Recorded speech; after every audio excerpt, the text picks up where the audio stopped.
وقتی که 3 تا 0 جمع میشوه 1 تا 1 او را 1000 میکنه. اگر همون 1 اگه 3 0 هیچ معنی نداره. چی معنی داره 3 0؟ ما هیچ نیست، ما 0. همین 1 ما را 1000 میکنه. انا میخواد 0 جمع شوند بنده واقعی یگانه شوند. خداوند به اینها دل ایلاف میگه. این الفته پایتختی که او سر تا پا او پایتخت دولت یگانگی ای، یک تا پرستی ای، یک دیلی ای، مهربانی ای، عطوفت ای، مهربانی ای، یک دیگر احترام کردن ای، دین خدا همین ای. قسم و خدا اگر انگوش من راست کنم همین دانه دانه انگوشت منو میشکنن. اگر ایخه کنم میشکنن، ایخه کنم میشکنن. اگر اینا من جمع کنم کسی شکستن نمیتونه. انا میره عطوفت و الفت میگم یا جمع شوی میگم. وقتی که شما جمع شده میگه 1000 میشه. این همه عزیزا لیلاف قریش. قریش یا خدا برایش ما مهربانی زیاد داد. رحلت الشتاء و صیف. این همینه همین ما رحلت میکنیم آخی از اون منطقه میبینیم. من همین روز آمده 5000 کیلومتر شتاء و صیف. در تیرماه و در زمستان و در تابستان بازارهای را خدا آباد کردگی بود که بازارهای سیزانی بودن. اینها میزدن باره در همین بازارهای سیزانویشان 1 ماه بازارشان سالانه را جمع کردن. خداوند میتیه در 3 ماه تابستان ما 1 سال خوراک مونه جمع میکنیم. الحمدلله. زمانی بود که آمدیم ما شاید که در همین زار بدیم، اما این زمان نبین که ما بنده یکتا شدیم. یکتا پرستی را واقعا قبول کردیم. یکتا پرستی را در پیش یگانه خم شدیم. الفت و مهربانی را بین که از یک خاک به مزه این قچیدی به مزه را صاحب شدیم. اگر ما با بندگی را به جا بیاریم این سرزمین همش برای ما. این سرزمین همش برای ما. برای چی؟ برای که ما باید 1000 شویم، 1000 شویم. ایلاف همینه. شما میگه 1000 شوی، 1000 یکش معنی نداره، 10 معنی نداره، 1 دهش میکنم. صدم همین دهی و صدی و همینا جمع میشوند، واحد و دهی و صدی 1000 میشوند. پایتخت دولت عریفمتیک 1000 بودن. برای که ای پیش 3 تا 0 1 تا 1 همه ما 0 هیچیم. اگر بنده یگانه شویم، یگانه پرست شویم، یگانه را دوست داریم، قسم به خدا همه چیز تینده، گیرنده، سازنده، سوزنده را خدا را داریم، هم 1000 میشیم. این همیه.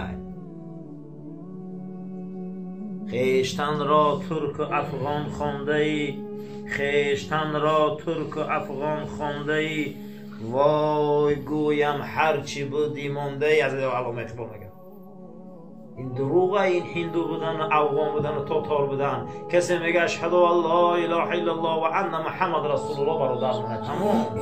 برای ما ملت نیست آخی، ما امتیم. این ملت این امیوب تشکیل کردن. چی در کار ملت دادن؟ در اسلام کجایی ده که ملت باشه دینه؟ ما امتیم، فرق نداره. کسی کلمه شهادت میگه برادری ما. اسلام مرز نداره. نگه افسوس. بنامین گفته علامه که این ترک گفتن، او را افغان گفتن، او را تاتار گفتن، او را این ما را جدا کردن، ما را پراکنده کردن. لیلاف قریش الافهم رحلت الشتاء و صیف. مهربانیش چی ای؟ 1000 بدن چی ای؟ عزت چی ای؟ آبرو چی ای؟ عطوفت چی ای؟ مقام چی ای؟ شما در این 2 فصل بازارها را آباد میکنی. از فصل بهار تا تیرما ملت ما مثل مورچه ایجا را آباد میکنن. این خانه های بلند کی ساخت؟ قسم به خدا. این بیتان های بلند کی راست کرد؟ این کارهای سیاه را کی کرد؟ انمون ملتی که با وجود همین در این سرزمین با مسجد آوردن. ما 1000 میکنه خدا. ما این همیم. ما پروای هیچ کس نداریم. ما فقط یک جای پروا داریم که او خدا های. تمام. برای ما چی در کار؟ خن و پوست و نجات و این و آن لازم نیست. برای ما الفت لازمه ما 1000 شویم. الافهم رحلت الشتاء و صیف. این بازاراتون آباد شد. کرته هاتون نو شد، ماشینا نو شد، دکانا نو شد، نول بده 1000 شده. ای سیاست و ای قدرت و ای حیبتون انسان ها میلرزن. خدا میگه مرد میقرش فلیعبدوا رب هذا البیت. اگه بیایی کعبه را صاحب شه خم شوی بشناخی. یک کرمینه در تگ 25000 کلان کننده میکروسکوپ تر میبینه. نه کرمینه این کرمینه قدرت بشه و روزه نعره میزنه دنیا میلرزه. شب فرا میرسید خداوند در قرآن داوود زلعید میگه. زلعید که حضرت داوود میدیدگی انسان راحت میکره فیگورش. آهانه میگریف میگن که نوم میکن. شب فرا میرسید میگه دست میبرداشت. خداوند در قرآن داوود اواب میگه. اواب یعنی هر چیزی را میدیده یادی خدا میکرده. تا روز میگه داوود گریه میکن. حکومت خدا داشت میگه. نعره میزد میگه همون مشرکین همون دوره عمالق و همون دوره آرامی ها و آشوری هایی که در اطراف بیت المقدس هم اصلا مشرکا گرفتگی بدن، نعره میزد میگه در میدان شوشان میره. این نعره ها را این زوری ها را همون یک خدره کرمینه که در پشت پدری همون را کمیتیه الا فهم رحلت الشتاء و الصيف و الا فانموزات اخرت الهی میتیه. ملکه دور از خاندان یزدگور در زمان خلیفگی حضرت عمر وقتی شکست میخوره امپریای ساسانی، ملکه فریاد میکنه تمامی بزرگای ساسانی و دولتی فارس میشینه و بعد از اون میگه چشمش حلقه آب میشه.